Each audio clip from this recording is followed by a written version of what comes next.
My, Lucy. I bet you weren't expecting this, but I just so happened to see you yesterday. You'll have to be more careful from now on. Excuse me? You saw me yesterday? Doing what? Oh, come on now, Lucy. Don't play dumb with me. You know exactly what I'm talking about. I saw you and a particular someone else walking through town last night. The two of you looked like you were having so much fun together. You were holding hands and everything. It would have been adorable if it weren't so scandalous. I have to say I'm a bit jealous. You have kids in middle school, but you're still just as active as ever. Yeah, I'm really not sure at all what you're talking about, Connie. For real, Lucy. I told you there's no use in hiding it anymore. I know everything. Every last thing. And what exactly is this everything that you claim to know? Are you really going to make me say it? Oh, fine, have it your way, I guess. I know for a fact that you're having an affair with Jenny's dad. What? You mean Tom? I'll give you full points for audacity, Lucy. Having an affair with the father of one of your child's classmates? I can't even imagine how exhilarating that must be. Whoa, Connie, back up. What in the world are you talking about? You think that I'm having an affair with Tom? Is this some kind of joke? It's not funny at all. It's no joke, Lucy, and there's nothing you can say to talk your way out of this. I saw the two of you together with my own eyes. And if you don't believe that, then I've got pictures to back me up. So you've got pictures? I don't believe you. Let's see them. Check your DMs on Instagram. I just sent them to you. These pictures are all from behind. Yeah, and they're all I need to prove my case. This is you and Tom walking together. It's a fact. I know I've seen you wearing that exact same coat and carrying that exact same bag. Her hairstyle, her body type, everything checks out. The woman in those pictures is you, Lucy. Okay, I mean, yeah, I do have a similar bag and coat to the woman in these pictures.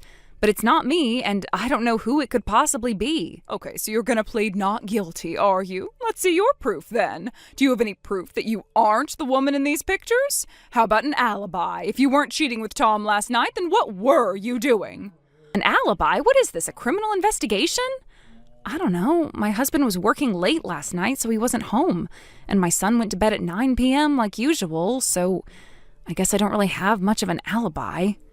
Oh, so you don't have any proof. Looks like that means you are guilty as charged. You're a naughty, naughty girl, Lucy. You're married yourself and you're messing around with a married man? How utterly scandalous. Connie, you've got the completely wrong idea. That woman is not me. I don't know who she is. I don't know where that is. I don't know what time that was taken. I don't know anything. Wow, Lucy, you seem awfully desperate to convince me of your innocence. If you were really innocent, then you'd be much more confident in yourself. So I can only take your desperation as a confession. I can't imagine how sad your parents must be to know that they raised an adulterous woman. I am not an adulterous woman. I have been faithful to my husband. I've never cheated on him, and I never will. Talk all you want. It's not going to do you any good. I can't unsee what I've seen. And speaking of which, what do you suppose would happen if these pictures got leaked to the public? If someone were to, say, post them on social media, then your neighbors, friends, and family might see them. The other members of the PTA might see them. Oh, goodness, your husband might even see them. Oh, that would not end well for you at all, would it? You'd become a social pariah. You'd lose your family, your friends. You'd have to leave town. Connie, stop this right now. Are you actually threatening to spread lies about me around town? Threatening you? Oh, heavens, no, Lucy. I would never dream of doing such a thing. I'm just saying that if you don't want your husband to divorce you, then you'll need me to keep my mouth shut about your affair. And if you'd like me to keep my mouth shut, then you're gonna have to convince me. What are you saying, Connie? Spit it out. It's going to put so much pressure on me to help you cover up your infidelity, so you'll have to compensate me for my pain and suffering. And that's gonna cost you $50,000. What? $50,000? That's a bargain, actually. Think about it this way. If I tell your husband about your affair, he'll divorce you, and then you'll lose his income for the rest of your life. Consider this an investment in your continued prosperity. And I'd really appreciate it if you got me the money as soon as possible. There are a lot of things I'm planning to buy with it. You have gone completely insane, Connie. I am not having an affair with Tom or with any other man. And even if I were, which I'm not, I definitely don't have $50,000 to pay you off. Well, you'd better come up with it before too much later, because you've only got two choices: pay up or get caught. Think about your kids, Lucy. Wouldn't they be so sad to lose their mommy? You don't scare me, Connie. I have nothing to hide from my family. I am not having an affair. So I'm sorry, but your stupid little blackmail scheme isn't going to work on me. Okay, if that's the way you want to be. I think you're going to regret not doing as I say. Connie, I am not going to tell you this again. You need to knock this off right now. Oh? What in the world are you talking about? You know what I'm talking about. I know that you're the one behind it. You've been going around telling everyone that I'm having an affair with Tom. Do you have any idea what your lies are doing to my reputation? It's only been a few days since you started your slander spree, and I'm already getting weird glances from people who I used to be friendly with. Slander? I have no idea what you mean. It can't be slander if it's the truth. All I'm doing is letting people know what kind of person you really are. They deserve to know the truth. They wouldn't want their husbands to be your next targets, would they? That's all lies, every last word. That makes what you're doing the very definition of slander. And that's not even the worst thing. I just got home a little bit ago, and what do you suppose I found? Someone had painted graffiti all over the front of my house. This stuff is never going to come off. We'll have to get all new siding. Well, if the shoe fits, as they say. If you don't want people writing, Lucy is a home-wrecking cheater on your house, then maybe you shouldn't have become a home-wrecking cheater. I told you, didn't I? You were going to regret not doing what I said. And now you're facing the consequences I warned about. You've still got the same two choices: pay up or get out of town. But I'm afraid inflation is hitting me pretty hard, so the original $50,000 price tag isn't going to cut it anymore. If you act fast, I'll do something about the rumors for the low, low price of $80,000. I figured you were bluffing earlier, so I just brushed it off as being empty threats, but you actually followed through? You've crossed the line, Connie. I can't believe that you would go and spread awful rumors like that without even doing the bare minimum to check your facts. How badly do you want to go to prison anyway? Prison? Oh, please. This is no laughing matter. You want to play rough? I'm game. You thought you could use those stupid pictures taken from behind to prove your case against me, but guess what? I've got some evidence of my own, and it's way more convincing than your pictures. What are you even talking about? I think all your adultery has scrambled your brain. Check your DMs, Connie. I just sent you a picture. Take a look. Okay, so there are two women smiling. Looks like they're at the beach. Who are they, and why did you send me their picture? Are you saying that you don't know who the woman on the left is? Take another look. No, I've never seen her before. It's interesting you would say that, because that is the woman that you saw walking with Tom the other night. And as for who she is, she's Tom's younger sister. What? Don't you get it? You claimed without evidence that the pictures you took were of me and Tom having an affair, but it was really just Tom and his younger sister. So, congratulations, you managed to get a snapshot of two siblings going out to dinner to catch up after not seeing each other for a while. Really, Lucy? Oh, this is getting pathetic. Did you actually think that this stupid little trick was going to work on me? All you did was search for a picture of some women on the internet and then made up a random story about her being Tom's little sister. If you're not careful, I might just have to bump up the price of my silence even more.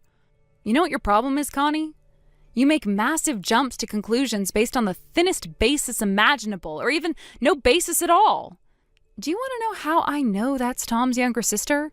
Because the person who sent me that picture was none other than Maria, Tom's wife. What? 2 nights ago, I went over to Tom and Maria's house and showed them the pictures you sent me.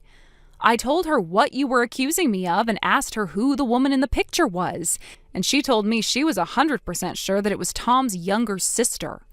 No way. You mean you actually went to their house? But why would you do that? What other choice did I have? The only way to clear the air and find out what the truth is was to go and ask them directly.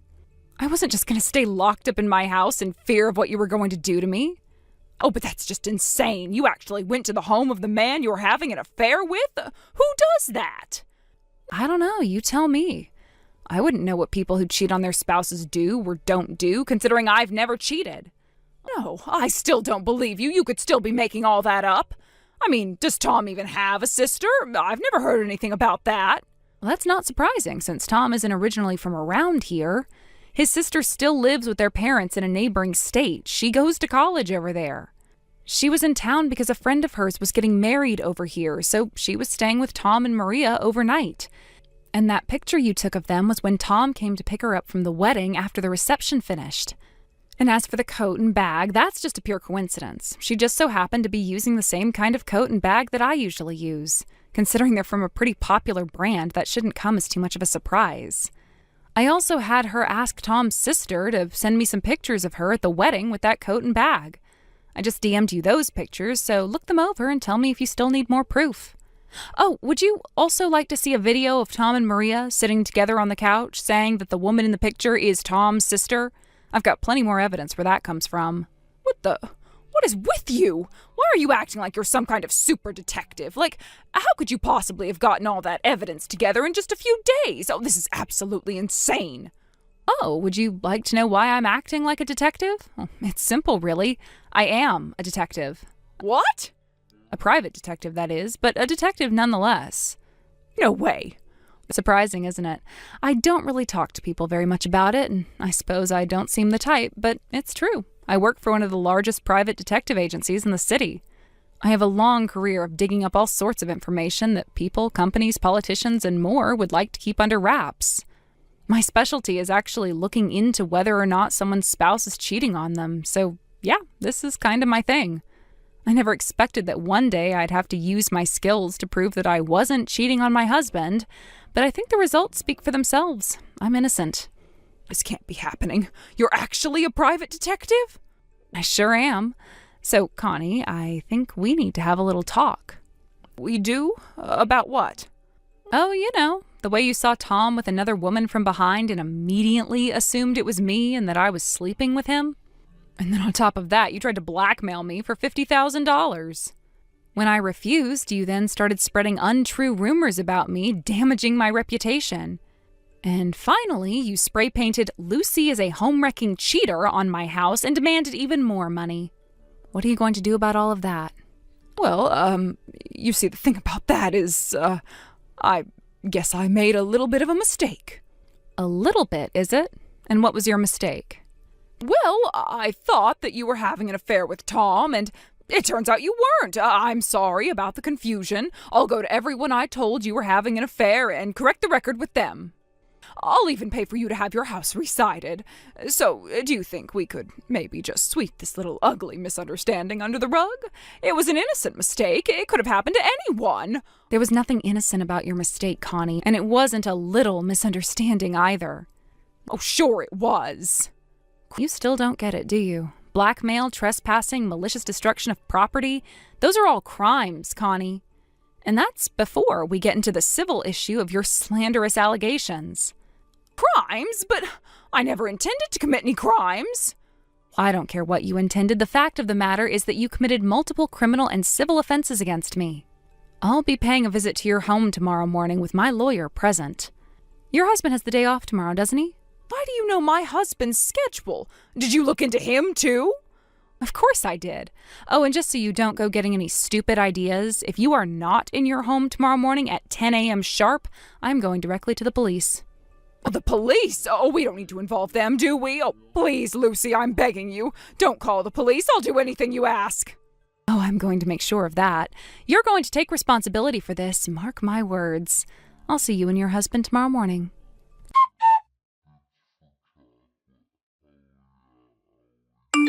The next morning, just like I promised, I went over to Connie's house with all of the evidence I'd collected. I showed it to her husband after telling him what his wife had been up to these last few days. He was absolutely mortified and offered me a profuse apology for his wife's actions. He told me that my anger was justified, but for the sake of their children, he asked that I please not involve the police. In exchange, he promised that he would make Connie go around and tell the truth to all the people she spread the rumors to, pay for the damage that Connie did to my house, deliver an in-person apology to Tom and Maria, and that Connie would never bother me again unless there was an emergency. And to her credit, Connie did fulfill her end of the bargain. However, somehow, word got out about how she blackmailed me. After that, she was the one getting funny looks from the neighbors, so they eventually moved to a different neighborhood. It's a shame, really. All of this could have been avoided if she had simply checked her facts. As for me, things mostly quieted down after that. I will say, though, this was quite an experience for me. I've never had to investigate myself for infidelity before, and I hope I never have to do it again. Hey, was that you that I saw downtown earlier? I wasn't sure if I was hallucinating or something. Yeah, that was me. Not a ghost, I promise. I moved back into town a couple weeks ago. Should have said hi. I seriously thought I was seeing things. You've been gone forever. I didn't know you moved back. I figured someone would have told you already. Actually, I saw your mom at the grocery store and told her I was back. I thought she'd pass the message along. She didn't say anything. Wow, I can't believe she kept that from me. That is so like her, though. Always filtering what she thinks I need to know. Oof, I didn't mean to put you in that position. Honestly, it just slipped out in conversation with her. Didn't think it'd be a big secret or anything. Still, it's kind of weird hearing it like this from you over text after 5 years of total silence. Yeah, you're right. I should have reached out myself. Sorry. Things got kind of hectic once I got back. Trying to settle in, reconnect with old places, old people, you know. Well, welcome back, I guess. The town's changed a lot, huh?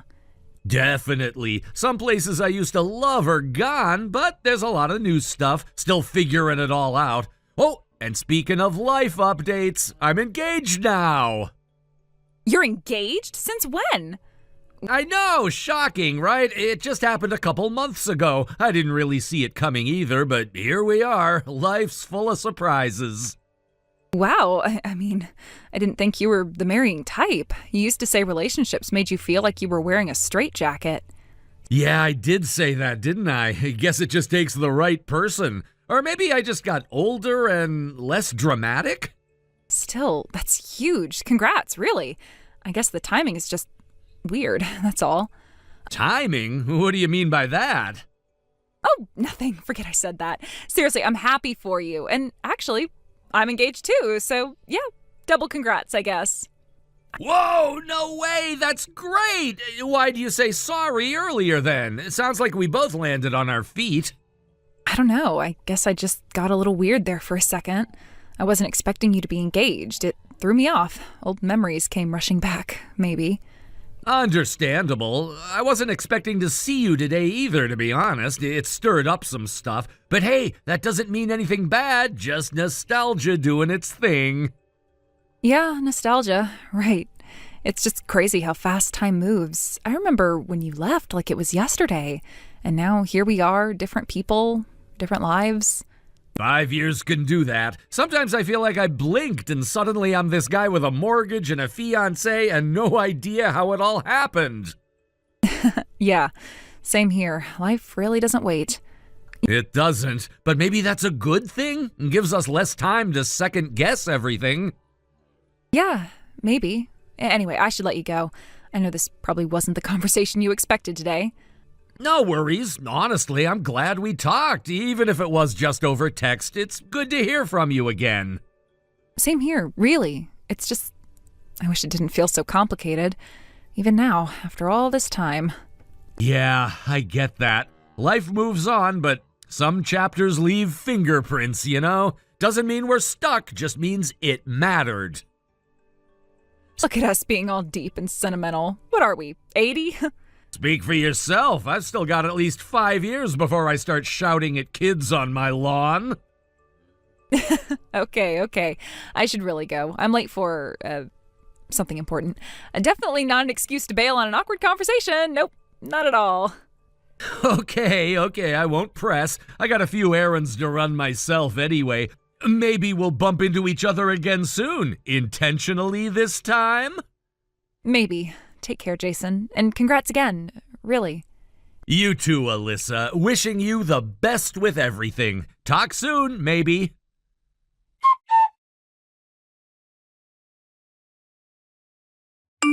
Hey, got a minute? Yeah, sure. What's up? Wondering about your wedding plans. Is it going to be big or just something small? We're keeping it pretty simple. Just family and a few close friends. Nothing over the top. Wait, seriously? Yeah, why? That's what we both wanted. Low-key, intimate, nothing too flashy. But it's your wedding. That's supposed to be a once-in-a-lifetime thing. You should go all out. Big venue, fancy dress, huge guest list. The bride should feel like a star.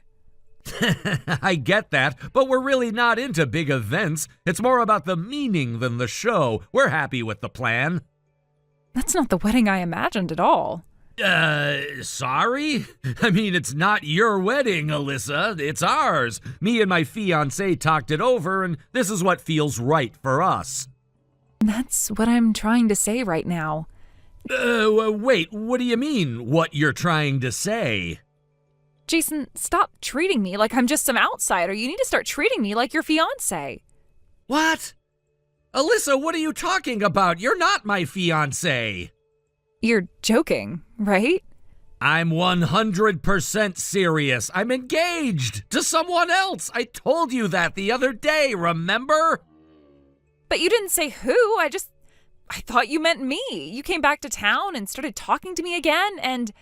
No, Alyssa. No, I'm sorry if I gave you the wrong impression somehow, but I've never said or done anything that would suggest that. You and I have never even dated. But we were close. You always smiled at me. You messaged me when you were back. I thought that meant something. Smiling? Messaging? Alyssa, that's basic human decency. That doesn't mean I was secretly proposing to you. Come on.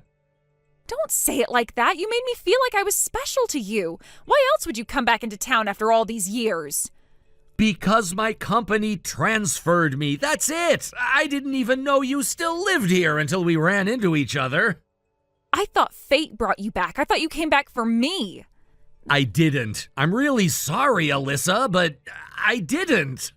Then why didn't you correct me before? Why did you let me believe all this time? I did tell you I was engaged. You even said you were engaged too. You said it was bad timing. That was a lie. I made it up because I didn't know how to deal with the shock. Oh my God. I broke up with him. I told him I couldn't marry him because I thought it was you. Alyssa? What? That's insane. You ended an engagement because of a misunderstanding? It wasn't a misunderstanding to me. I really believed it. I felt it in my heart. But there was nothing there. Alyssa, I'm sorry. I never meant to hurt you, but you can't just invent a relationship in your head and expect me to go along with it. Then take responsibility. If you didn't want me to believe it, you should have been clearer. I was clear. I said I was engaged. You chose to ignore that. That's not on me. You smiled at me when we were teens. You always came over to hang out with my brother. You knew I had a crush on you. Yeah, when we were like 15. I was friends with your brother, Alyssa. I was never leading you on. But you knew, and you kept coming around. That's emotional manipulation. No, that's being polite. That's being a decent person to someone's little sister. That's all it was. You owe me. You made me fall for you. I didn't make you do anything. You built up some fantasy in your head, and now you're punishing me for not living up to it. That's not fair. If I gave up my fiancé for you, then it's your turn to give something up for me. That's not how life works. You don't barter love like it's a trade deal. You didn't love me, Alyssa. You loved your idea of me. No, don't say that. It was real. I felt it. It wasn't shared. I'm sorry. I've never felt that way about you. Not even close. So what now? You're just gonna marry that other girl and pretend I never existed?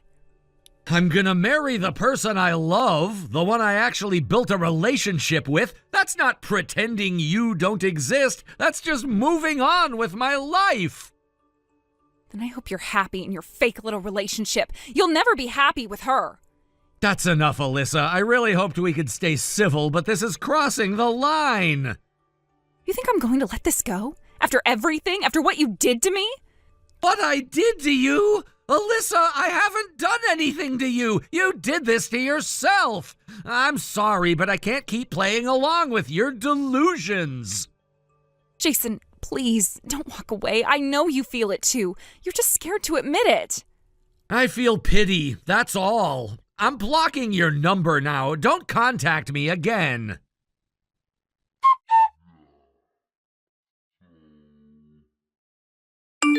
I can't believe you blocked me. That was so cruel, Jason. Wait, how are you even texting me? New phone, new number. I had to get everything updated so we could continue making our wedding plans. Alyssa, we are not getting married. This is getting out of hand. Yes, we are getting married. Just accept it already. No, seriously, you need to stop. I don't know where you're getting these ideas. When I told my dad that you wanted to marry me, he was thrilled. He never liked my ex, said he was too sketchy, but you, he loves you. What do you mean you told your dad I wanted to marry you? I never said anything like that, ever. Well, I knew you'd come around, so I just skipped ahead a bit.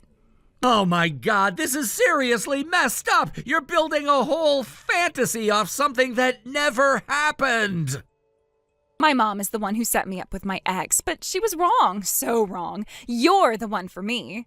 Alyssa, I'm literally married. Legally married. We signed the paperwork 2 days ago. Please get that through your head.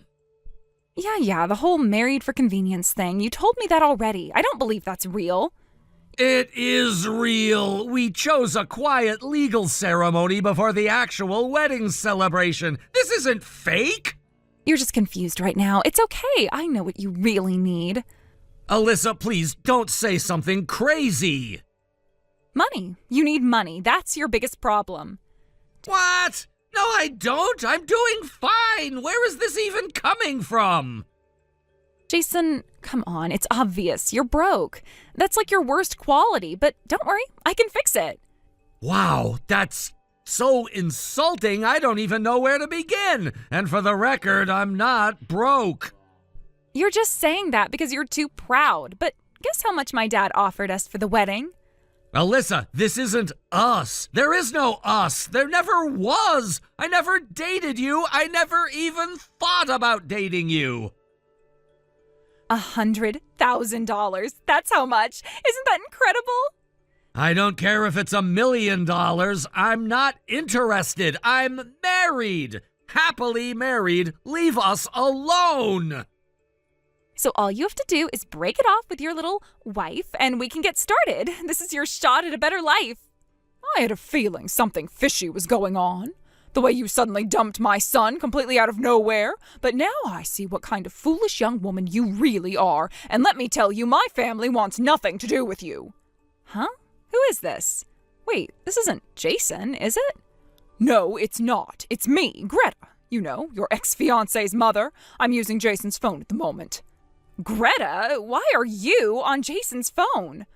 Because I happened to be with him when your absurd messages started coming through, and I just couldn't help myself. Had to see what kind of nonsense you were spewing firsthand. What the heck? Give Jason back his phone. Oh, don't worry, I'm done here, giving it back to him now. But from now on, I'll be texting you directly. Wait, what is going on? Why are you texting me? You'll find out soon enough. I'm going back to my phone now. You'd better respond to me when I text you, little girl.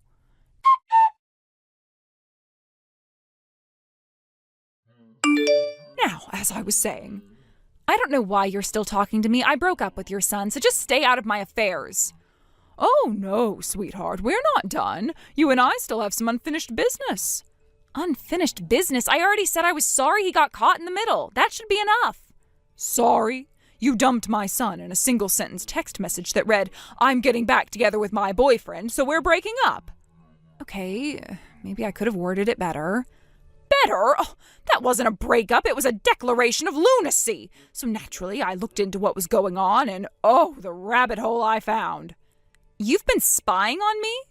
Call it concerned investigation. I found out all about your little fantasy, how you convinced yourself that Jason wants to marry you. That's because he does. You just don't understand our connection. What connection? The one that only exists in your head? Jason was never your boyfriend, Alyssa, not even your date. He was never interested in you. You're lying.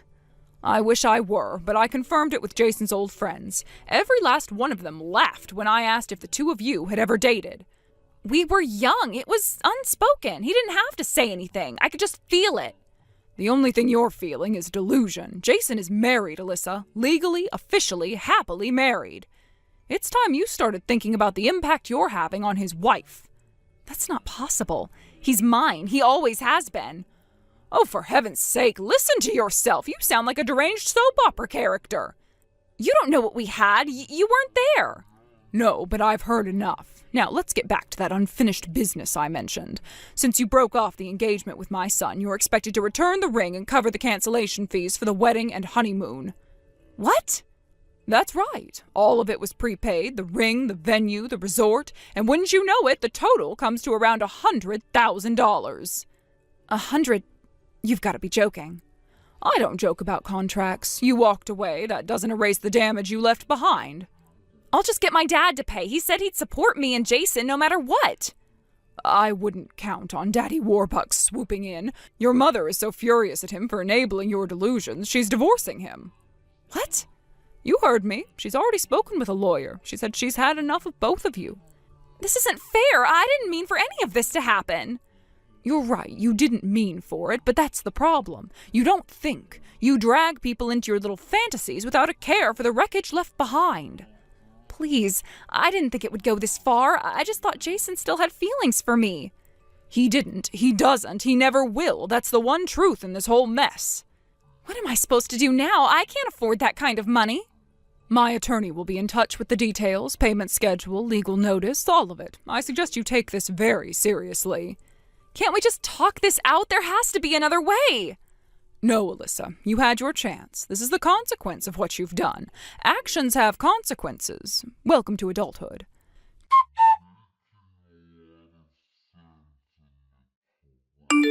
Jason, please, just listen to me.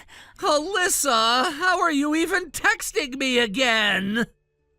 I need to talk to you. Please don't shut me out. Are you kidding me right now? You're seriously still doing this? I'm not doing anything wrong. I need you to hear me out. You're going around telling people you're my girlfriend, Alyssa. What is wrong with you? That's not what I meant. People just misunderstood.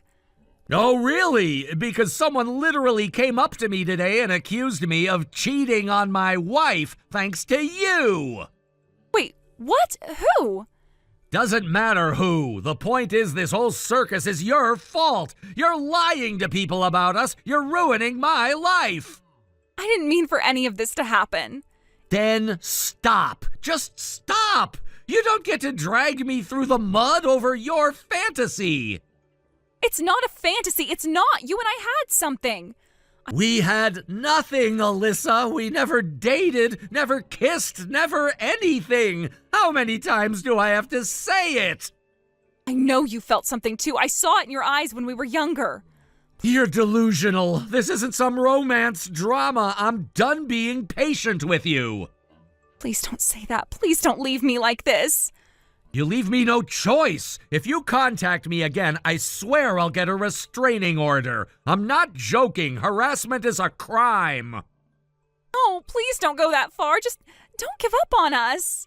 For the last time, there is no us, Alyssa. There never was. Goodbye.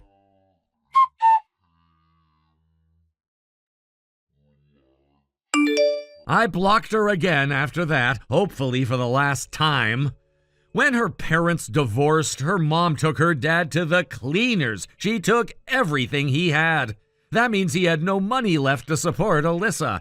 So, Alyssa was left with paying the $100,000 she owed her ex-fiancé's family by herself. As for me and my wife, we decided it would be for the best for us to move out of that town, at least for a little while. We found a nice little house in the suburbs, and we're loving every day of our newlywed life. Hi, Richard. I'm Anna. Remember me? Good evening, Anna. Thank you for exchanging numbers with me yesterday at the matchmaking party. No problem. I had so much fun listening to your stories. I'm glad you think that way. It was my first time going to those places, so I'm really thankful that you approached me. Does that mean you've never dated anyone in your life? Yes, it's a bit embarrassing. Oh, don't be. There's no need to feel embarrassed. I hear that system engineers like you are very busy. I bet it's hard to look for someone to date in daily life. You're right. By the way, you said that you worked and lived in Manhattan? Oh, yes, that's right. My office and mansion is also in Manhattan. I remember you mentioning that at the matchmaking party. Manhattan is basically my garden. I know everywhere. I'm the typical city girl in Manhattan. If you're interested in going to delicious restaurants, you can ask me anytime. Oh, okay, thank you. But I just changed jobs, so my salary is pretty cheap. I see. It's hard to make a living here because everything is so expensive. Definitely. Well, I'm not struggling too much to pay for my food. Oh, really? Because guys always pay on dates. Huh? Oh, by the way, let's talk in a more casual way. We're the same age anyways. Are you sure? You're always welcome to do so. Okay then, I'll talk to you more casually, Anna. Okay. So, let me get straight to the point. Do you have any plans this weekend? Oh, I know, you want to visit that sushi restaurant you were talking about at the party. Yep, someone else took me there before, but I wanted to go visit again. But it's expensive sushi, so it's kind of hard for me to go alone as a girl. Do you want me to join you? Yes, of course. You want to go there in the evening for dinner? Yep. Anytime's fine, as long as we're going there. Okay, I'll text you again after I make a reservation. Sure thing. I'm waiting.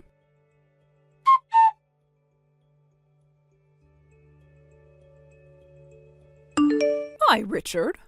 Auntie, hello. How was the matchmaking party? Great, I was able to have a better time than expected. I see. I'm glad to hear that. It was my first time organizing these things, so I was nervous, actually. It's part of the new project launched by your company, right? Yes, we've planned several projects already in the past, but the young employee who was in charge had to quit his job due to family reasons, and I suddenly became the leader. So I was super busy. I'm so glad it's over. Good work. By the way, any achievements? Achievements? I'm asking you if you met any potential girlfriends. Oh. Gosh, you are really bad at these things. You want to get married someday, don't you? Yeah, if someone's willing to date me, yes. Then put some effort into making a girlfriend or two. You're almost 29. One girlfriend is enough for me. Oh, no, it's just a way to say things. Oh, okay. Of course you should never cheat. Yep, I know that. Oh, right. There was a girl who exchanged numbers with me at the party. Wow. What is she like? She's the same age as me, and she works at a company located in Manhattan. Her name's Anna. Huh? Anna? Yep. You know her? It's hard to say. Can you take a look at this photo? That's Anna. Why do you have a photo of her? Oh boy, it's really her. What do you mean? The male staff of the matchmaking party told me to be careful. She's a red flag. Red flag? I guess she found a way to sneak in. Why is she a red flag? For example, when she's on a date and when the man wants her to pay half the bill and refuses to pay for her because of the high price, she would pretend to go to the bathroom and run away. She's that kind of person. Huh? She's the type who thinks men should always pay on dates. Girls shouldn't have to pay for anything. No way I'm paying half the price. That's how she thinks. And after she runs away, some of her dates were insulted via chat, saying, "I don't need a man who makes me pay half the price." She's horrible. Some of them had to pay for her French course meal worth $300 per person. That means he had to pay $600 total. That's harsh. Looks like there were many victims. Some were first-timers who she met at a matchmaking party, so that's why the staff warned me. But I never thought my nephew would be targeted. Oh, sorry. Well, I'm glad you got to find out beforehand.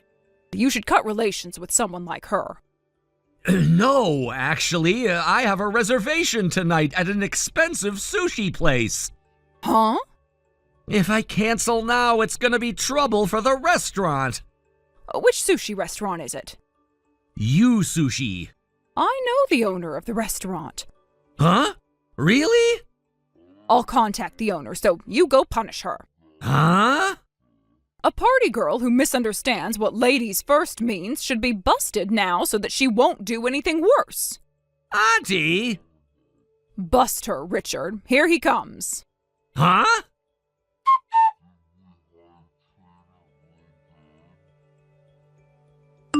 Richard? You said you had to answer a call for work and it's been 10 minutes already, but what's taking you so long? Oh, sorry, Anna. My colleague on the night shift is talking forever. I hear that system engineers are busy no matter the time. You're right, I do like my job, but these things happen even out of work hours.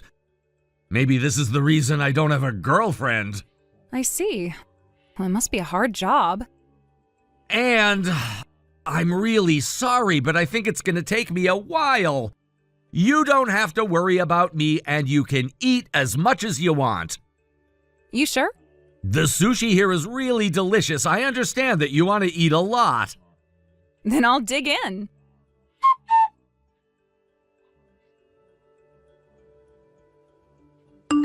Richard, how's it going? I've been ordering a lot and I'm having a feast right now. Oops, sorry. I'm done with my call, but I'm having an upset stomach. Huh? What's wrong? I think it's the milk I drank earlier today. Oh, are you okay? Well, I'm stuck in the toilet right now. You're here to eat. I'm sorry if I made you feel disgusted. Oh, it's fine. So, I guess you can't come back for a while? I can't go check on you in the male bathroom. You can keep eating. Don't worry about me. Really? Then I'll enjoy my feast.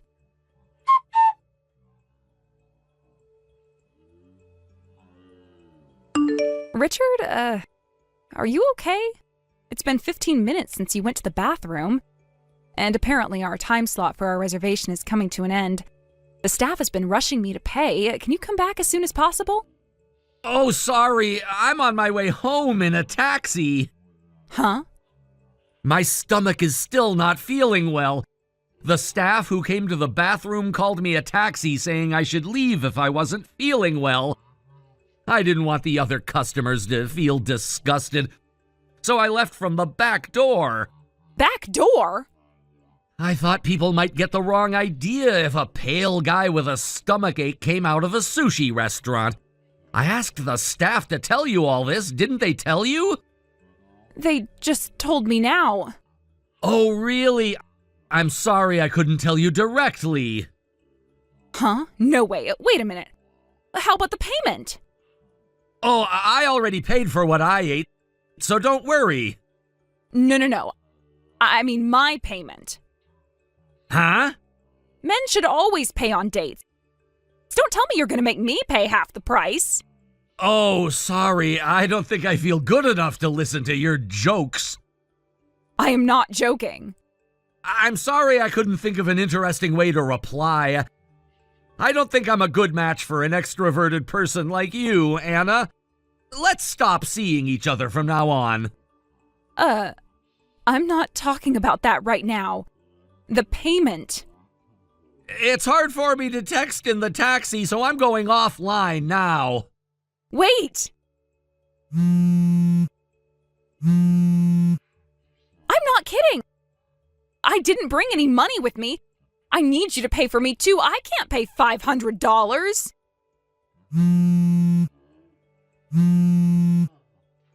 I need money.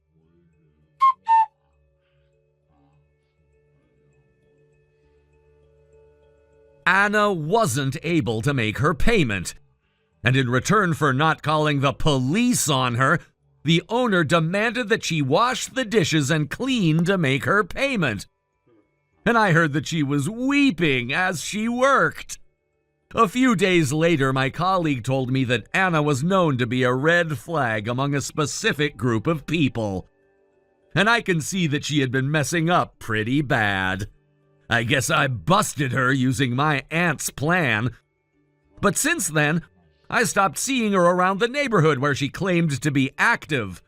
A few months later, when I thought things finally calmed down, I heard that Anna was arrested for dine and dashing.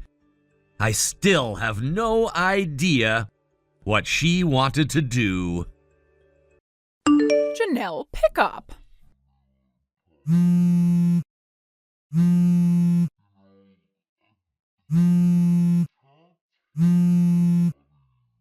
Pick up the phone right now.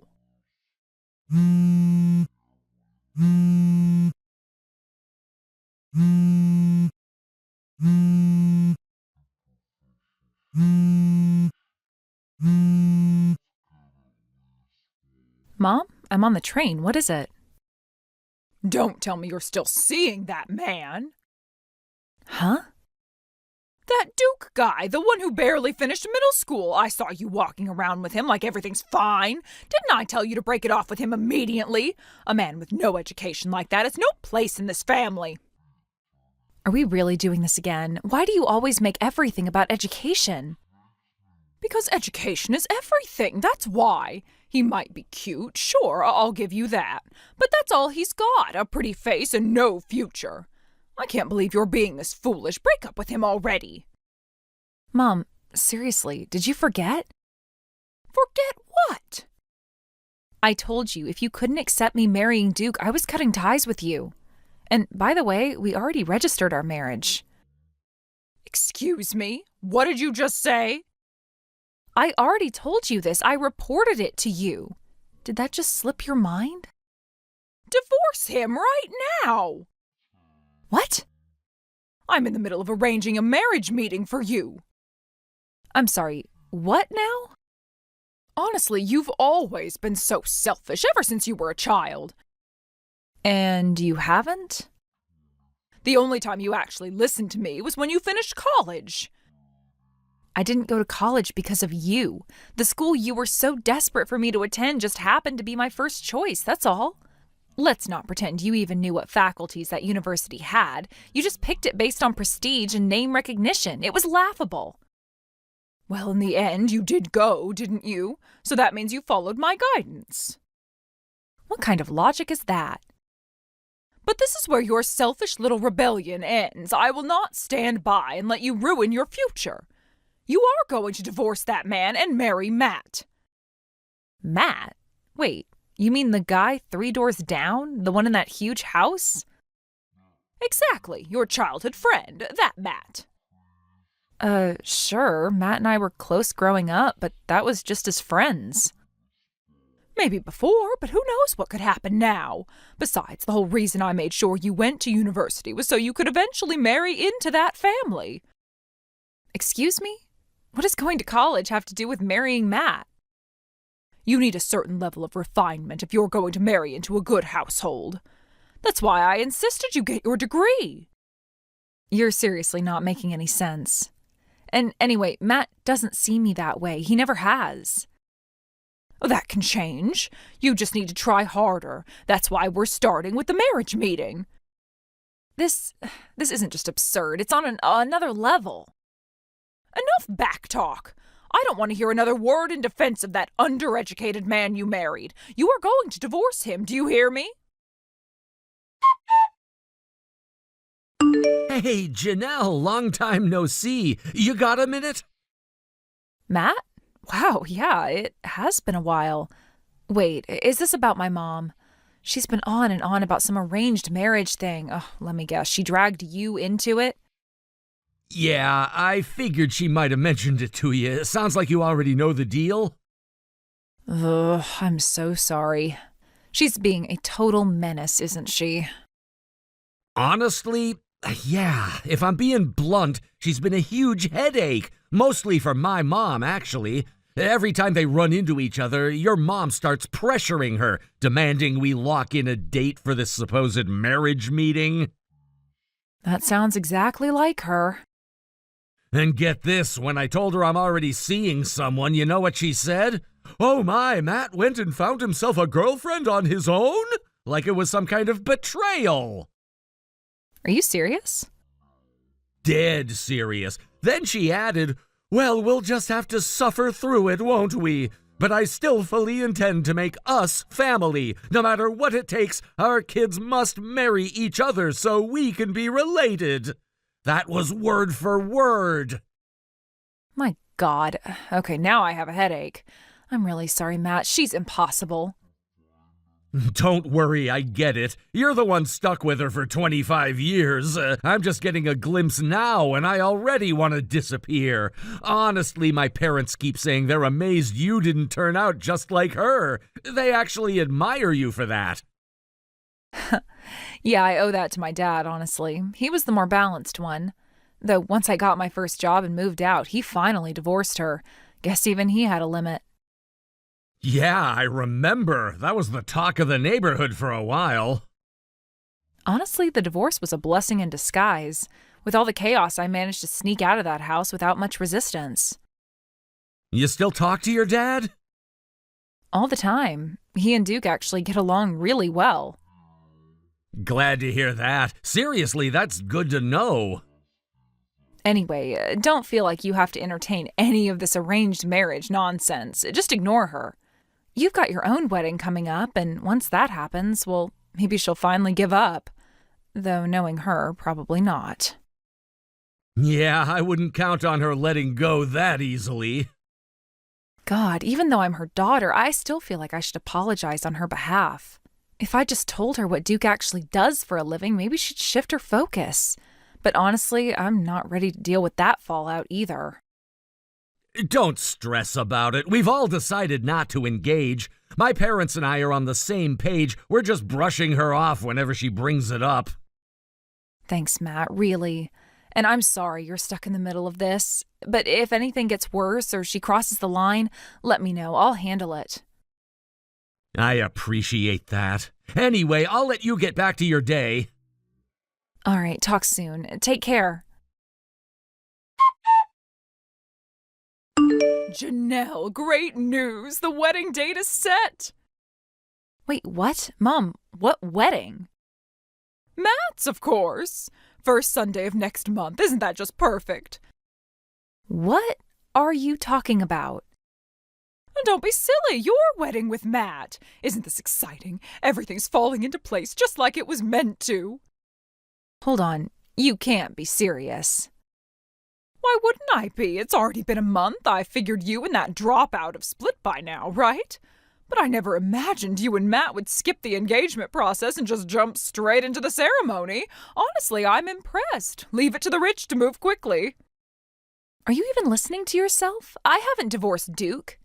And Matt, he's engaged to someone else. What? Yeah, shocking, isn't it?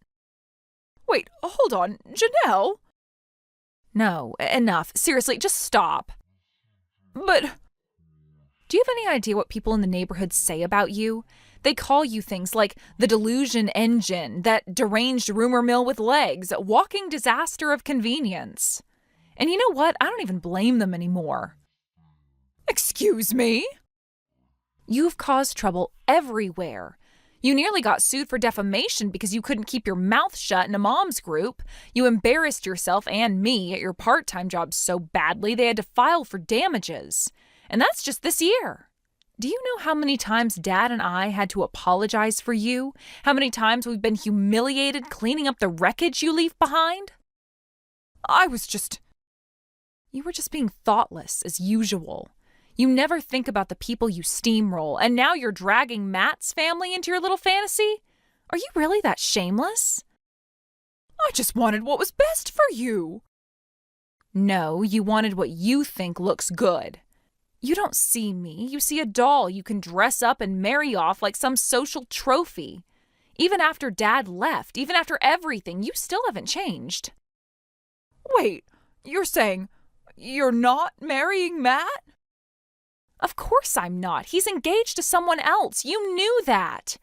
He told you straight to your face, and you still spun your own version of the truth because reality didn't suit you. Oh, that's not true. Matt said his parents were troubled by his decision. Matt's parents are thrilled for him. They like his fiancée. They've welcomed her into the family already. The only one who's troubled is you, because the story isn't going the way you wrote it in your head. But this isn't how it was supposed to go. No, it's not, because you don't get to plan other people's lives. Not Matt's, not mine, not anymore. You're really staying with that man, that Duke? Yes. And you know what? He's kind, he's grounded, and unlike you, he actually listens when I speak. He's not some cardboard cutout from a list of social checkboxes. He doesn't even have a degree. And you don't have a clue what respect looks like. Which one do you think matters more to me? You're making a mistake. Maybe I am, but it's my mistake to make. So stop trying to live your second life through me. Stop rewriting other people's choices to suit your fantasies. And please stop humiliating yourself and dragging innocent people down with you. Janelle. Matt is not your son-in-law, and he never will be.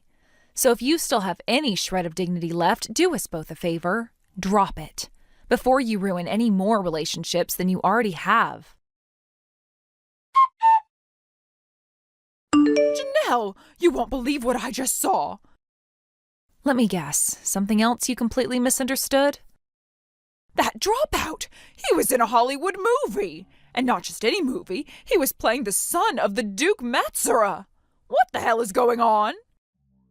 Oh, so you finally noticed. Oh, don't play smug with me. What is going on? Duke is a Hollywood actor. Surprise. What? Yeah, his stage name is Duke Davis. He's a rising star in the same agency as your precious Matsu. Wait, what? Wow, even now, you're only interested because it connects to your favorite celebrity. Typical. But he's a dropout! How is someone without a high school diploma working alongside Matsu? It's more common than you think. A lot of young actors drop out when their careers take off in their teens. He's been working nonstop since he was 17. There was literally no time for school. I see. Why didn't you tell me sooner? Because I knew you'd act like this. It was easier to let you stew in your elitist assumptions than give you more reasons to manipulate people. So you're saying my son-in-law is Matsu's junior? Oh my God. Oh, that means... Wait, does that mean I might actually meet him? Absolutely not. Why not? Because in case you somehow missed the memo, you're the problem. You crashed Matt's wedding yesterday. Well, yes, I did, but only because I thought it was outrageous to let him marry someone else when you should have been the bride. Matt has never been my fiancé. You convinced yourself of that. And because of your delusion, you ruined someone's real wedding and traumatized two families in the process. But if Duke's connected to Matsu, then I suppose your marriage is acceptable after all. Yes, I can support it now. So... when do I get to meet him? Maybe you can arrange a dinner with Matsu? You really haven't learned a damn thing, have you? What? You're about to be served. Matt's family is pursuing legal action for emotional damages and disruption of a private event. You'll be paying actual compensation this time. There's no more shielding you. Not from Dad, not from me. Wait, what? For years, Dad and I cleaned up after you, apologizing to neighbors, your coworkers, random strangers who made the mistake of talking to you for more than 3 seconds. But that ends now. You caused this mess, you clean it up. Janelle, wait, don't be like this. What about Matsu? You'll never meet him. Let it go. But why? Because it's impossible. Literally, physically, logistically. What does that mean? He's based in Hollywood full-time, and guess what? Duke is following in his footsteps. We moved 10 days ago. Moved? Where? We're in the UK now. The UK? Yep, Dad's been promoted. He's the branch manager for his company's London division now. And Duke and I flew out with him after a small family send-off. Just the 3 of us. Dinner in LA before the flight, then gone. You left without saying anything? You would have made a scene. It was the only way. Fine, then I'll come there too. Don't even think about it. What? You're not welcome. You won't get our address, you won't get our phone numbers, and even if you show up, you'll be turned away. Janelle, don't do this. I'm your mother. That doesn't give you a free pass to destroy people. You don't get to manipulate my life anymore. You can't mean that. I do mean it. I've given you more chances than you deserved, but this was the final straw. Oh, please don't cut me off. It's done. We're done. From this moment on, we're no longer family. Goodbye.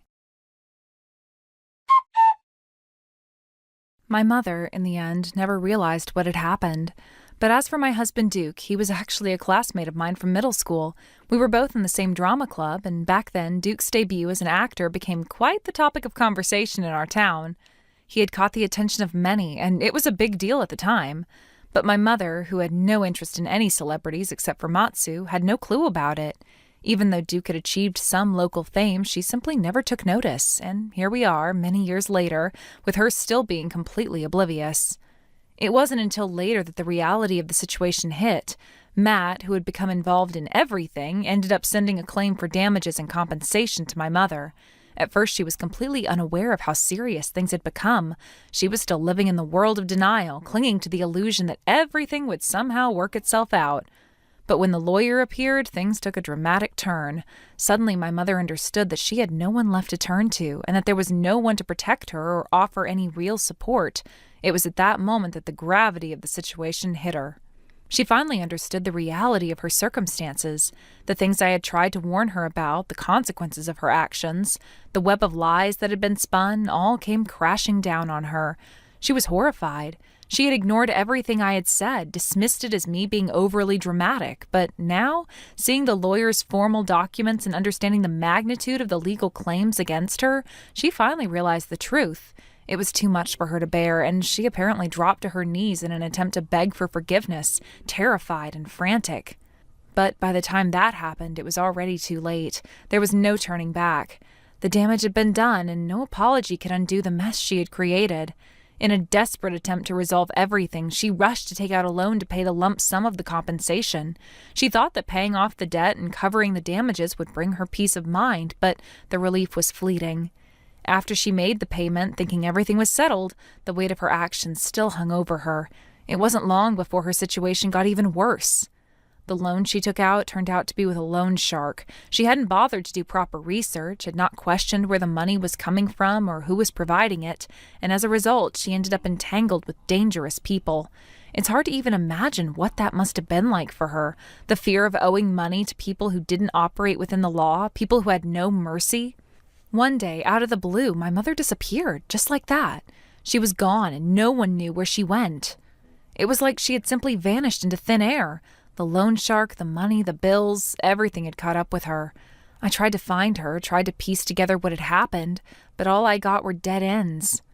People who knew her, or thought they knew her, were left with nothing but uncertainty.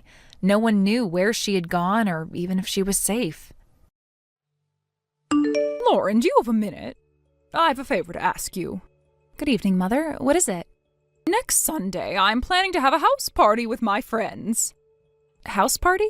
Yes, I'm planning to invite around 10 of my friends, so could you prepare some desserts for the party? Huh? I want it to be like a dessert buffet, so you make all kinds of desserts for us, okay? You want me to make the desserts myself? Your hobby is to bake, no? As a result of that, you installed a huge kitchen and a commercial refrigerator. I have high expectations of your skills and facilities you have, so I decided to ask you to be in charge of it. Oh, don't forget to prepare tea and coffee as well. I'm sorry, but I can't that day. Why? My colleague has a wedding. Oh, you don't have to do everything on the day of the party. I just want you to have it ready by the day before. You must be able to do it before you head to the wedding. No, her wedding is organized by her and her friends. Each of us has a role to do. Organized by herself? On the day of the wedding, we're all busy preparing. And the dessert buffet you're talking about, it's a self-serve kind of thing, right? That means I have to make a huge variety of desserts. Yes, you're right. I'm sorry, but I don't think I can do that. Can you do something about it, like buying ready-to-eat desserts from patisseries? What are you saying? I've already told my friends that I'd be having a house party serving them the desserts you made. Are you trying to make me make a fool of myself? How come? You have no right to say no. A wife should follow what the mother-in-law says. In any case, you should prioritize what I ask you at all times. Even if you say so, I can't do it. If you have time to complain, go and prepare the ingredients for the desserts.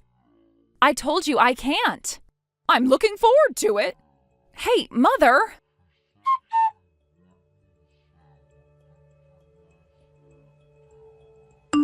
Excuse me? Did you come in again without our permission? Oh, Lauren, don't be like that, saying I entered without permission. There's no problem for a mother to visit her son. I didn't give you the key. How?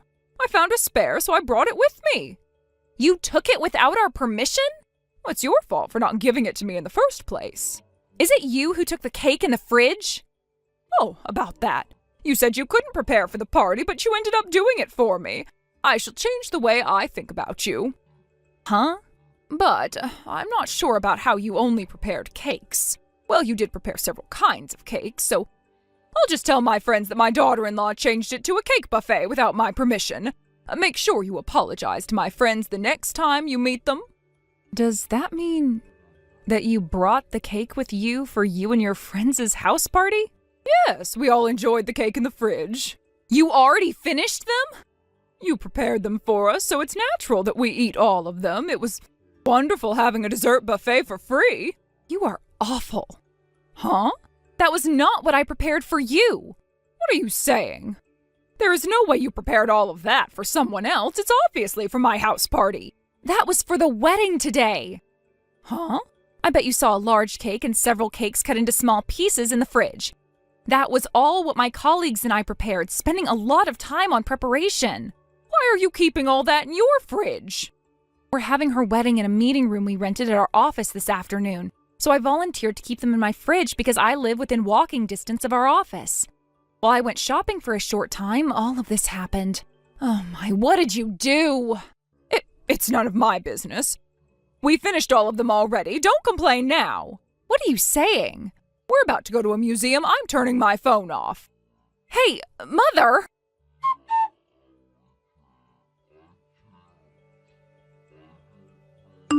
Hey, Lauren. Oh, this is your fault, right? What are you doing? Lauren! What is it? What is this invoice? Oh, about that. It's about me sending you an invoice to pay for all the cake worth $3,000. Huh? Is this for the cakes? I think it's written in the description. $3,000 for just cake? Don't you think you're overcharging? But that's actually less than what they wanted to charge you for. Huh? First of all, the cakes you ate up, thinking it was a dessert buffet, were enough to feed 50 people. 50? That's the number of guests invited to the wedding. The cake was supposed to be served to everyone. My colleagues and I baked them in my kitchen. The fruits we used for the cake were pretty expensive because we were baking for a wedding. But $3,000 is still too much. Listen until the end. You misunderstood that they were the cakes I prepared for you. You and your friends completely ate up all 50 servings. It's quite surprising that just 10 people finished them all. And what came up next was to decide what to do for the wedding cake now that they were gone. It doesn't make sense if we cancel the wedding just because of this. Just because? Oh, can't you be more polite? Are you in a position to say that? Huh? I'll continue my story. Firstly, for the cake cutting ceremony, my boss asked his friend, who was a pastry chef. We were very lucky this time. He had extra sponge cakes baked just in case and extra decorations for a different order he received. So using those, he made us a wedding cake. Well, that still wasn't enough to serve 50 guests. My colleague and I ran to several different patisseries to get enough cake for all the guests. The total includes the money we had to pay for these cakes. Oh, so you figured something out. But because of you, I had to keep on apologizing the whole day. Oh, you're admitting that you were wrong? Then I don't understand why you're making me pay for the cakes. It was my mother-in-law's fault, so I was apologizing as your relative. Everyone reassured me that it wasn't my fault when they heard what happened. Huh? Your wedding wasn't canceled. It's all good. What are you saying? That doesn't change the fact that you're the main culprit. You! Plus, the groom and the bride were my bosses, who I looked up to. So I really wanted to congratulate them with our handmade cakes. I wanted them to have a perfect wedding without any problems, but you ruined our feelings and sincerity. Despite everything you ruined, we're only asking you to pay for the cakes. I would accept some words of gratitude, but I have no idea why you have to complain. What? First of all, you're the biggest reason for not doing what I said. Huh? If you had prioritized what I said and baked desserts for my house party, I would have never made a mistake. It's all your fault for ignoring what your mother-in-law told you to do. Therefore, you should be the one paying $3,000. How come you get such an optimistic idea? What did you say? Oh yes, there's one more thing I want to tell you. What? The bride of the wedding is indeed my boss, but she's actually the granddaughter of your husband's respected mentor. My husband's mentor? Yes. I heard that he was taken very good care of when he was a student. When I heard about this unexpected connection, I was surprised too. Then, does my husband know about the cakes? Yes, I invited him over a while ago and I just told him about it. He quickly called his respected mentor and now he's in the midst of apologizing over the phone. Huh? He mentioned that he would go visit him to apologize on another day with his wife. No way! Will you still dare to say that I'm at fault? Lauren. What is it? Can we pretend like it was all your fault after all? Excuse me? So, I asked you to bake desserts for us first, but you accidentally forgot and prioritized the wedding cake. How about that? Mother? See, you can come up with a variety of reasons. Your husband is looking at your messages with me. Huh? He sighed very deeply, disappointed in you. Plus, all your friends who ate up all the cakes with you have already apologized. No way. They apologized? Yes, they're all right here, actually. Why? My colleague's mother-in-law was one of your friends, and she was very surprised when she heard the whole story. So she contacted all of her friends and told them to come. Your husband said he'll be on his way home soon and he wants to discuss about the future. Future? Huh? You should talk to your husband about it. Make sure to pay us $3,000.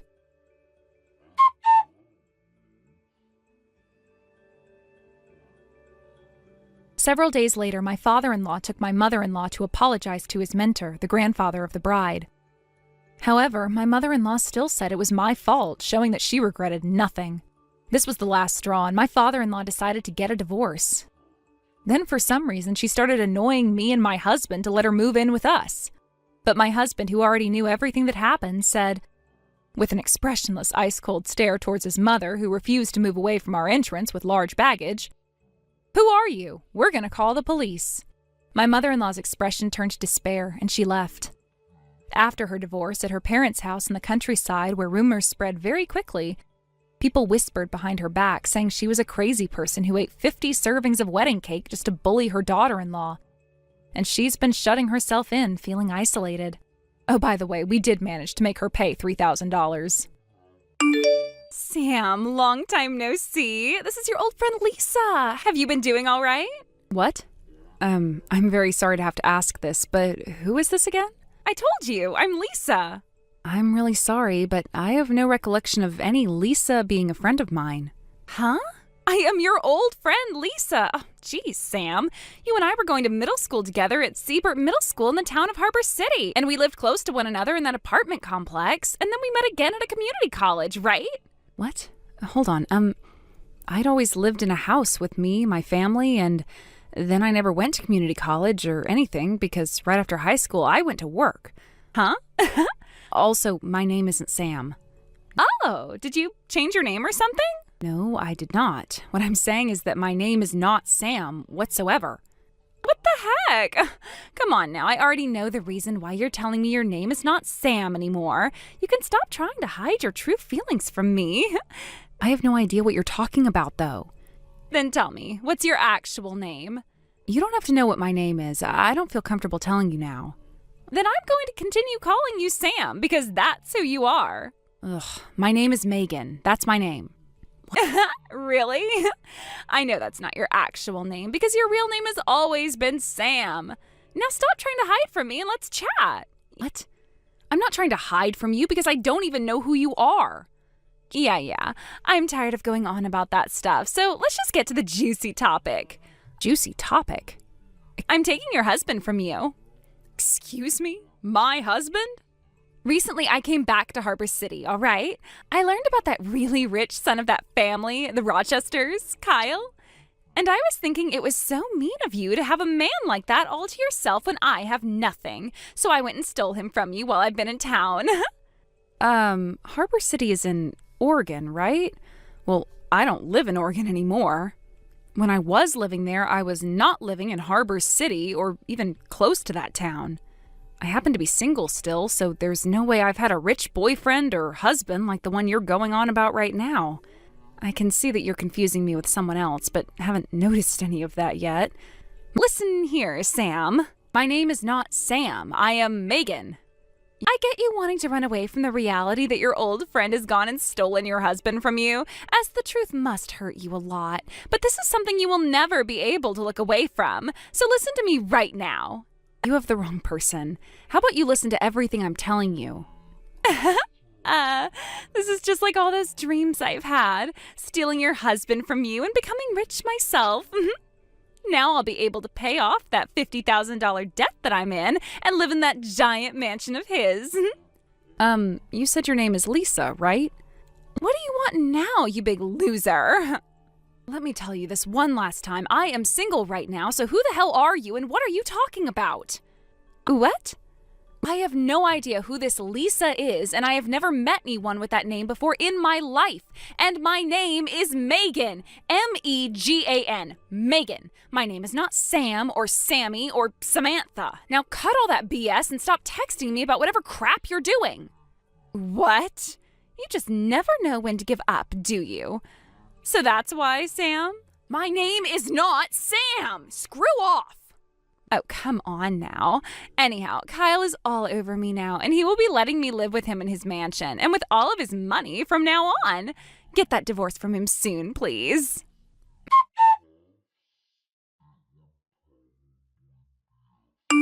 Megan, it's been a while.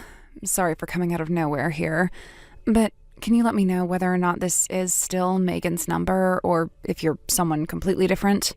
What? Anne? Oh, it's been years. And yeah, this is me, Megan. How have you been doing? I guess I've been fine. Anyway, this is still your phone number, so I don't have to do anything for you. Now, I think I fixed and confirmed all of that crap and can finally stop looking at my phone for a bit. What are you talking about? Why did you have to check and make sure this was my number still? Oh, I really am sorry about all of this. You know how I have that little sister of mine who's a few years younger than me? Oh, that's right. She's more than a few years younger than you, right? True, since she's in her 3rd year of middle school now. Anyway, while we were together recently, we got into a bit of a fight with one another, and, well, she went and took my phone and went through all of my contacts, changing all the names of everyone in there. Really? So in order to try fixing everything, I've been going through all my contacts and asking them who they are to make sure I have the right number to the right name again. Wow, that's gotta suck a little, but shouldn't your phone normally be locked and whatever? Yeah, well, normally people would do that, but I'm really lazy and don't want to type in some passcode all the time, so I just leave it unlocked most of the time. Wow, that's very brave of you to do something like that. But maybe now you're going to change your mind about leaving your phone unlocked, right? Yeah. So what did she end up changing my name to in your contacts? She changed yours to Sam. What? Sam? That's the name of an old friend of mine from back in community college. Wait, can I ask you something right now? What's that? Recently, have you met with anyone by the name of Lisa? What? Lisa? She had been going to the same community college as Sam and I, actually. And after we graduated from there, she came with me to work for the same company, so I see her almost every day. So have you met with Lisa before, Megan? Not at all. Then why do you know about her? Listen, for some reason I got some texts from that Lisa girl and I have no clue what was going on. And after some talking back and forth, I came to learn that she was mistaking me for someone named Sam, although she didn't want to accept that fact. What? I tried many times to get her to believe that my name is Megan, but she just wouldn't, and that got me pretty peeved by the end of our conversation. Oh my gosh.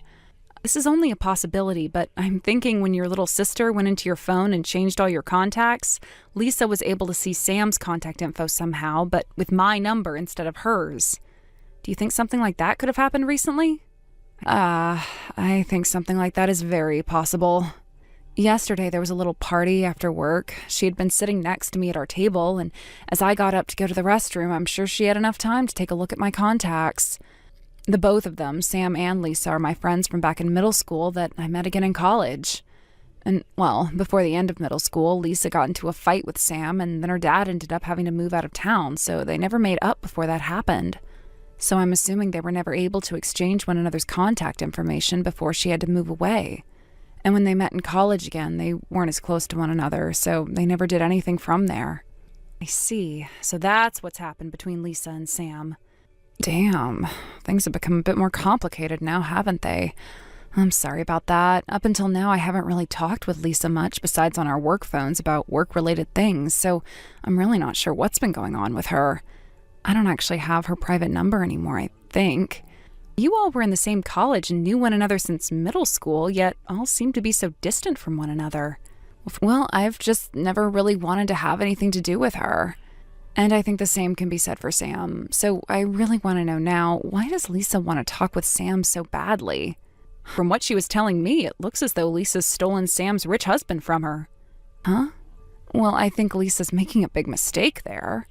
What? How so? I'm sorry to have to ask you this, but can you take screenshots of all the things Lisa said to you and send them to me, please? I want to try talking with Sam about this. Can do. Just give me a few minutes.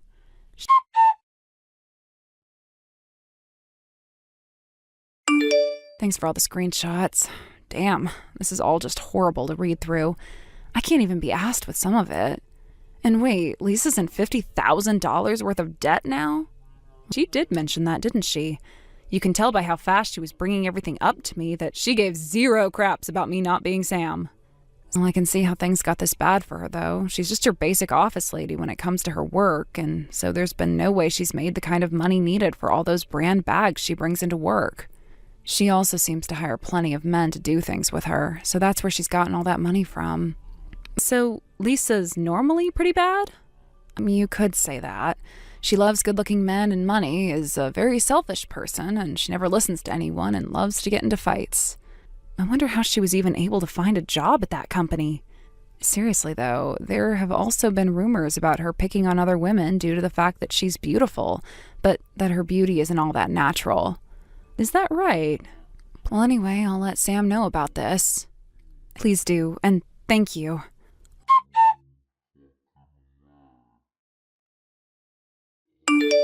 Hey, Sam! I was wondering why you were taking so long to get that divorce, and now I'm being asked to pay a settlement? I told you to hurry up and get that divorce.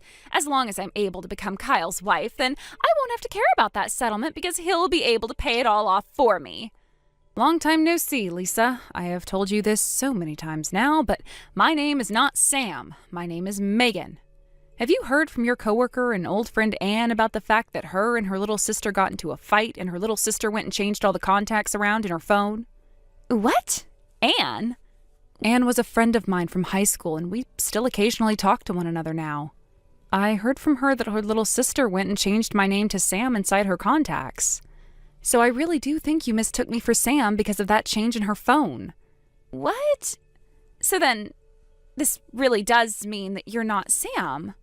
That's right, I'm not her. What? Are you serious right now?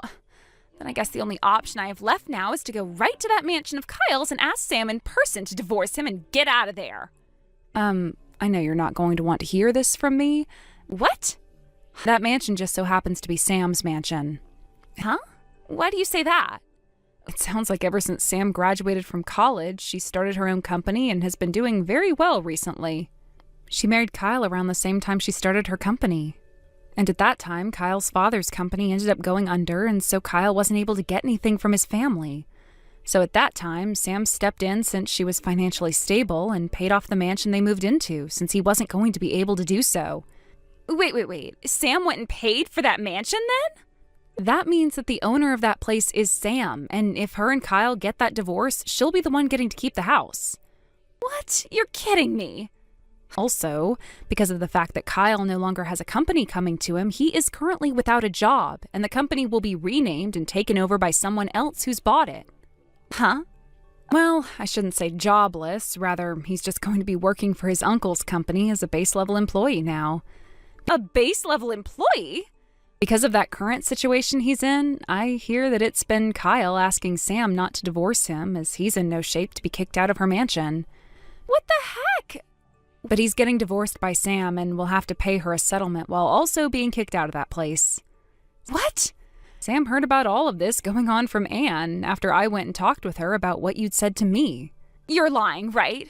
I went and stole Kyle from her thinking that he had all this money, and I am in major debt right now. Now I'll have to pay a settlement, and I won't be able to live in that mansion now? Are we done here then? What am I going to do? What am I going to do? I'll be going now. What should I be doing right now?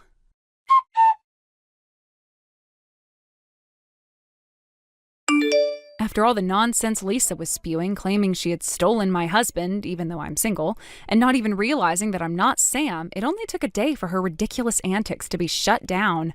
It felt like such a relief because I wasn't going to last much longer dealing with someone that dense. It's almost hard to believe that someone could be so deluded, thinking she could win any battle with such a poor grasp of reality. I was honestly shocked by how far she was willing to go just to try and make herself feel like she had won, even though it was clear she was losing in every possible way. As for Lisa, things didn't get any better for her. Her debts piled up even higher, especially since she had to take on a settlement from the real Sam. That meant borrowing even more money to pay off her ever-growing financial mess. Sam's divorce was a turning point for Lisa, and it was clear to Kyle what Lisa had been after all along, his money. Once he realized this, he packed up and left, trying to escape her constant demands for help. She had become nothing more than a financial drain on him, and he wasn't going to let it continue. It wasn't long before he cut ties with her completely, moving away in an attempt to escape her grasp. Sam also made significant changes after the divorce. The mansion she'd been living in felt too big for her to manage on her own, so she sold it and bought a smaller home. She chose a house closer to Anne, which seemed to be a move toward rebuilding her relationships and focusing on the future. After years of being distant, it looks like Sam and Anne are reconnecting. Anne had given her a vital tip about Lisa, and Sam will always be grateful for it. The two women had been estranged for some time, but now it seems like they're growing closer again, which is a welcome turn of events. Sam has always been someone who valued meaningful connections, and it seems like this divorce and everything that came with it has pushed her to reconsider her relationships and the people she really wants to invest in. As for Lisa, she quickly realized that without anyone around to help her, she was going to have to take some extreme measures to handle her mounting debts. There were rumors about her getting involved with gang members, trying to borrow money from loan sharks, people who are known to operate in the shadows. It's unclear exactly how she found the money, but somehow she managed to scrape together enough to settle the debt with Sam and pay off her bank loans. She probably thought it was a temporary solution, but the consequences of borrowing from dangerous people can be severe. Her desperation was clear, and it seemed like she was willing to do anything to get herself out of trouble, even if it meant involving people who could put her in even worse situations. In the weeks following, Lisa disappeared from the radar. There was no word about where she had gone or what had happened to her. All that remained was the payment made to Sam, settling her part of the debt. With that chapter seemingly closed, I had to wonder if Lisa is now deep in the world of shady loans, trying to make enough money to pay off the people she's gotten involved with. It's anyone's guess what happened to her, but it's clear that the trouble she brought into everyone's lives won't be easily forgotten. If anything, it serves as a reminder of how a single person's selfishness and lack of integrity can cause so much damage. Thank you for watching and listening. We hope you enjoyed the video. Don't forget to like this video and subscribe. Also, feel free to leave a comment about what you thought of the story. We look forward to seeing you at the next story. Fiona, do you have a second? I have something I really need to talk with you about. Oh, hi Sarah. What are you wanting to talk about? Can you let me come and stay the night tonight? What? I was kicked out of my boyfriend's house just a second ago. What? Wasn't he the man you were getting ready to marry, though? Yeah, that's the one. You were going on and on about how you'd never let him get away from you, though, because he has all that money. Yet now you've been kicked out of his house? What happened there? To tell you the truth, I got pregnant on accident. You're pregnant? So then, what got you kicked out of his place was... That's right. It's not his baby that I'm pregnant with. What the hell do you think you're doing, Sarah? I know that in the past you were a bit of a wild card when it came to men, but you're still up to that crap? Hey, come on now. It's too late for us to be talking about all of that. No, it's not, Sarah. What you've done is going to affect you for the rest of your life now. All right, shut up now and let me come over. Having to be pregnant and walking around in the streets at night is tough for me. Well, just get your butt over here. Can I start to tell Mom and Dad about all of this so that we can figure out what we're going to do with you? What? Oh, you plan to tell them both about this? Well, of course I do. They both need to know. And we're going to have to hear about who the real father of that child you're carrying is, too. It's all such a pain in the ass, though.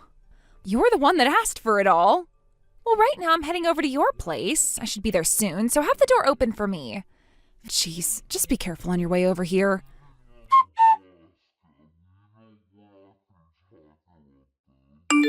Fiona, you can do this on your way home, but could you buy me some snacks, please? You want me to buy you some snacks? All of the snacks you have in the cupboards here, well, I went and ate them all already. You went and ate all of that which was in there? Some of the symptoms that I've been getting make me feel really hungry all the time and give me an appetite for sweet and salty things. I get that some women have that happen when they're pregnant. Last night you were also going through the fridge and eating random things in there, right? If you start eating too much, it's not going to be good for your health. Just shut up and bring me more snacks. Not happening. I have heard from a lot of people, including medical professionals, that gaining a lot of weight while pregnant is not a good thing. So could you please think about that a bit more while avoiding all that food? What? You're so stingy. By the way, Sarah, how long do you plan on staying at my house? What? I've been asking you over and over again about who the father of that baby is, but you just keep beating around the bush about it and dodging all my questions. Mom and Dad told you already that if you're not going to talk to me about what happened, they want you to get out of my house and go back to their place, right? They told me that they have your old room all cleaned up and ready for you, so you need to go back there before your belly gets too big and it's hard for you to move around. I'm not going back to the countryside. Listen, Sarah, this isn't just my house that you're living in right now, but also my husband Connor's house. I already feel bad enough that he has to hear about all the drama you've created in the family now getting pregnant like that. But neither of us want you sitting around in this house when you're the one that caused all this drama. Then how about you get out of the house? Excuse me? Here's the thing. Actually, the father of this baby inside me will probably be coming around to talk with you about it. There was just a few things that had to be done first, and that's why I never said anything to you about him. Things that had to be done? I'll go into a lot more detail about all of this later with my baby's father. Well, if you're finally going to open up and talk, that's all that really matters. Now, make sure to bring me those snacks home. Not happening.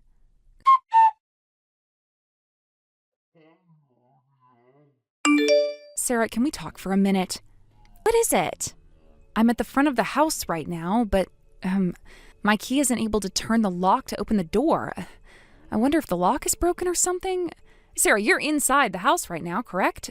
I'm sorry to have to ask you to get up, but could you please come and open the door for me? Nope. I can't open that door. Excuse me? Because we went and had the lock changed to a new one, which is why your key no longer works on the front door. What are you going on about right now? I'm not going to let you into this house right now. I can't, that's all. Sarah, are you upset with me because I said I wouldn't be stopping to get you any snacks on my way home from work? I actually don't really care about that anymore. I went out and got some snacks of my own. Then what the hell is this about? Why are you not coming to let me into my own house? The house is both Connor's and mine, and we have been living here together ever since we got married. And to be frank, there is no reason you should be kicking me out of my own house right now when all you do is lay around. I see. You just think that I'm laying around here. Sarah? If you don't stop acting out like that right now, I am actually going to get pissed off, all right? The one that should stop acting like a total idiot is you, actually. Excuse me? Because the one that actually went and changed the lock to this house was Connor himself. Wait, Connor did this? Today, Connor left work earlier than usual after using some of his PTO off to be here. He wanted to be back here before you so that he could prepare to have you kicked out of the house for good. I'm being kicked out of my own house then? We made sure to send all of your things that were here to Mom and Dad's house for you. Oh, and the moving services will charge you once they have everything moved into their house, so please make sure to pay them. What the hell are you saying right now? I literally have no clue what this is all about, Sarah. You still aren't catching on to what I've been hinting at? You should have been wondering why I've been here laying around your house all this time instead of going back to Mom and Dad's place, right? What? Come on already. You are such a dumbass that I can't get anywhere with you anymore, so I'll just go ahead and tell you what's happened. Tell me what's happened. This baby that I've been pregnant with for a bit now's father is your husband, Connor. What? Hold it right there. Why would you say that Connor's the father? Why the hell would he be the father? You're so shocked, aren't you? This is getting entertaining for me now. Not a single thing about what you're doing and saying is entertaining for me, though. Since I'm sure that you won't trust what I'm saying about your own husband being the father of my baby right now, allow me to send you a picture to prove things first. What is this? This is Connor and I on the couch after he came and brought me a bouquet to celebrate 1 year of us being together with one another. 1 year? So what you're saying is that you've been going out with Connor around the same time he and I got married to one another? That's exactly right. So with all of that in mind now, I'm going to be the one giving birth to the person who will take over Connor's company after he retires, so you don't have to bother with him anymore. What? Connor's company? From today onwards, he and I will be treating this house as our earthly paradise, and there is nothing you can do to stop us. Actually, you just being around the house right now is a bother to me, so could you please get lost now? The divorce papers are out in the mailbox for you, so make sure to grab them before you head back to Mom and Dad's house. So you guys even went ahead and prepared the divorce papers? Of course we did. There's even a letter in here from Connor for me. He wrote about how he wants you to divorce him, right? As for myself, I would like to make Connor my husband before I end up giving birth to our baby. So could you please make sure to take those papers to the courthouse as soon as possible for me? See. All right, then I'm going to take the papers there and drop them off right now. What? Seriously? In about 30 minutes or so, Connor will go back to being a single man again. Hooray! This means that Connor can also be fired now as well, right? What? What exactly do you mean by that? How come you said he could be fired now? Goodbye. Fiona?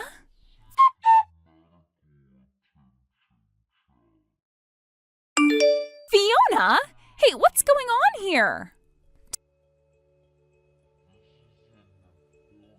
Okay, what is it? Tell me what the hell Connor being fired from his job is all about. How could the CEO be fired from his own company like that? Huh? You thought that Connor was the CEO of the company? Where did you end up hearing about that from? That company is his father's company, right? And there is no way that he could be fired from his own company when he's the one that runs it all as the CEO now. What are you actually going on about right now? Connor's father was only ever a basic office worker. Huh? So that's why you were saying something about me not having to worry about who would be taking over the company next, right? What? But Connor said that he's the CEO and was made so after his father stepped down and retired. What? Oh, so he still has the wrong idea then. The wrong idea? I explained things to him so many times, over and over again, yet he still doesn't understand a thing. What are you talking about, Fiona? This company that Connor's been working for, right? Well, it just so happens to be the company our cousin Sam owns right now. Wait, Sam? Sam's been running a company of his own for a while now? Hold on, you never heard anything about this from anyone? I never heard anything at all before about that. This is my first time hearing about it. I think he actually started the company around 7 years ago or so. Then why would something like that lead to Connor thinking that he would become the CEO of the company soon? I'm not really sure where the best place to start explaining all of this to you would be. Well, let's start here. Around half a year before Connor and I got married to one another, his company he'd been working at before ended up having some major layoffs. And after that had happened to him, he was having a really difficult time finding himself a new job. And so I went and spoke with Sam about giving him a job in his company. So he was really only able to start working for Sam because of the connections I made for him. Well, since that day he first started to work for Sam, a lot has happened with Connor. He got this idea in his head that Sam would be single for the rest of his life and never have anyone to give his company to after he left. And so Connor thinks that he will be the next one in line, even though that's far from the truth. Huh? I have really been trying to comprehend whatever Connor's been thinking that's led him to that conclusion. Connor does have a little sister, right? But she's not even working in the same field as him. And since Sam doesn't ever want to get married, Connor thinks that he's never going to have kids, which is true to the best of my knowledge. And that leaves you and I as Sam's only cousins, right? In other words, the only ones who could really be in line next to take over his company would be me. And that crazy man who thinks he's going to be the CEO, even though Sam has never even said anything to him about it at all yet. I'm having a hard time understanding all of this. The reason why Connor had been fired from his last job wasn't even due to the layoffs anyway. He was fired because he couldn't do his job correctly. What? There is no way Sam would ever let Connor, a completely useless man, take over his company after him. What the hell? Well, now that you're aware of all that, and now that I've had to divorce Connor over you and him making a baby together and stealing my house from me, there's no reason for Sam to keep him in his company anymore. It's not like he was a full-time worker for the company anyways. He was only working close to 15 hours a week. So he was part-timing? If he had actually taken his work there seriously, then one day he would have been made into a full-time company employee. No way. I thought he was a way better option than my ex-boyfriend and would have a lot more money for me. Huh? So that's your reason for going and stealing my husband from me? That's right. Had I known the truth, had I been told the truth about Connor, I would have never even bothered with him. That's it. I just have to go and talk with Sam myself and convince him to hire Connor back into his company. Like you, I'm also Sam's cousin, and that means that he'll be happy to listen to all the things I have to say about why I took Connor from you and everything, right? Wait, you really think that's going to happen? Why do you say that? Do you want to know why Sam is most likely never going to be with anyone ever again? 10 years ago, when he was just getting ready to marry his fiancée, he found out that she'd been cheating on him with his friend, who went and stabbed him in the back and took her. Having to listen to someone like you now, who's done something very similar to what his friend did, I don't even think you're going to be able to get in a word off in front of him before he tells you to screw off, right? No way. Well, now that I'm divorced from Connor, I have nothing to do with you both anymore. I'm cutting ties to you as well now, so you both actually screw off now and go figure out all your troubles yourself, please. Wait a second. There's one last thing. That house you're living in, I just finished having the lease on it canceled. What? But isn't this place under Connor's name? At the very beginning it was, but after he was fired from his job and no longer making the money to be able to afford rent, I stepped in and paid it for him, while also putting my name down on the place as the sole tenant. And ever since then, I've been the one paying the rent for it. Seems that even Connor himself forgot such an important thing happened, huh? The actual hell is going on here? Now I happen to still have a job to get to. I'm going to turn off my phone now. Wait a second, Fiona. Early this morning, I went to the courthouse and handed the marriage papers. But I don't need a lousy husband like Connor anymore. I'll give him back to you now, so you do something about all of this.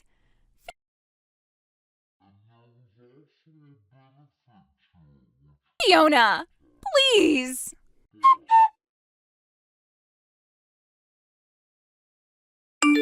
While I ignored my sister's desperate pleas, a lot unfolded between her and Connor. After I ended the lease on the house, Connor and Sarah decided to squat there, hoping to stay in the home for longer. They lasted about 2 weeks before the property owner showed up, only to find them barricaded in the bathroom. The owner, frustrated and unable to handle the situation on his own, had to call the police. It took some negotiation with a kind officer who explained that refusing to leave would only make things worse. Before they finally relented, they gathered their things and left. Connor then made the choice to move Sarah to his parents' house, where they would stay indefinitely. Sarah, desperate to escape, wanted a divorce more than anything, but both Connor and his parents refused to let that happen. With no options left, Sarah reached out to me, begging for help. But I had reached my limit and blocked her number. She was trapped, still pregnant with Connor's child, and now confined to his parents' house with no way to escape. The situation only worsened. Sarah wasn't capable of doing basic chores, and after giving birth, her mother-in-law took the baby from her, expressing her hatred for Sarah and her desire to see her gone. Despite all this, Sarah and Connor now spend every day working tirelessly to pay off all their debts and try to move out. They were too busy for their child, but all they could do was keep working, hoping things might improve someday.